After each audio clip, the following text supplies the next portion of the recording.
Trip की बस अचानक पहाड़ी रास्ते में बंद हो गई। चारों तरफ घना जंगल, ऊपर से ठंडी हवा और नीचे गहरी खाई। बच्चों में डर फैलने लगा। टीचर्स ने फैसला लिया कि पास में दिख रहे एक पुराने गेस्ट हाउस में रात बिताई जाए। सुबह मैकेनिक बुलाकर फिर शिमला के लिए निकलेंगे। वो गेस्ट हाउस बाहर से ठीक लग रहा था, लेकिन उसके चारों तरफ अजीब सी खामोशी थी। न कोई जानवर, न कोई आवाज। तीन दोस्त कबीर, नील और समीर एक ही कमरे में ठहरे। कमरे की खिड़की से उन्हें जंगल के बीच चमकती हुई एक झील दिखाई दी। नील को याद आया कि पिछली ट्रिप में कुछ बच्चे रात को बाहर निकलकर वीडियो बनाकर वायरल हो गए थे। बस वही बात तीनों के दिमाग में बैठ गई। सिर्फ झील तक जाएंगे, फोटो लेंगे और वापस, कबीर ने कहा। जैसे ही गार्ड की कुर्सी खाली दिखी, तीनों चुपचाप बाहर निकल गए। झील पास लग रही थी, लेकिन रास्ता खत्म ही नहीं हो रहा था।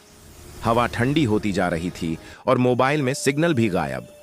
अचानक समीर रुक गया। क्या तुमने किसी के चलने की आवाज सुनी? नील ने पीछे देखा। कबीर गायब था। उसी वक्त झाड़ियों के पीछे से धीमी हंसी की आवाज आई। डर के बावजूद दोनों ने आवाज का पीछा किया।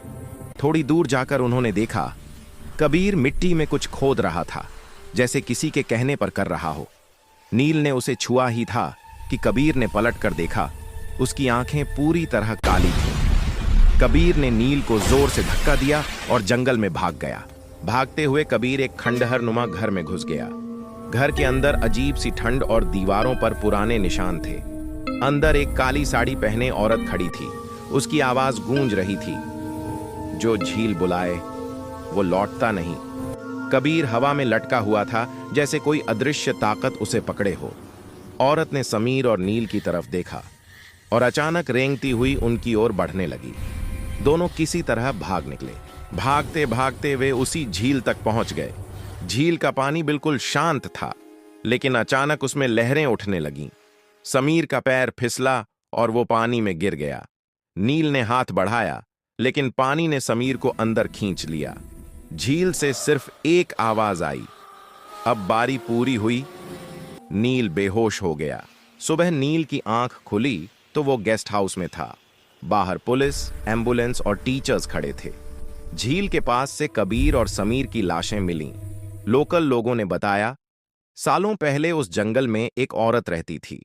उसे जबरदस्ती घर से निकाला गया और झील में डुबो दिया गया। तब से कहा जाता है, काली झील खुद लोगों को बुलाती है। अगर नील ने खिड़की से झील की तरफ देखा ही ना होता, तो शायद आज तीनों दोस्त जिंदा होते। संगीत।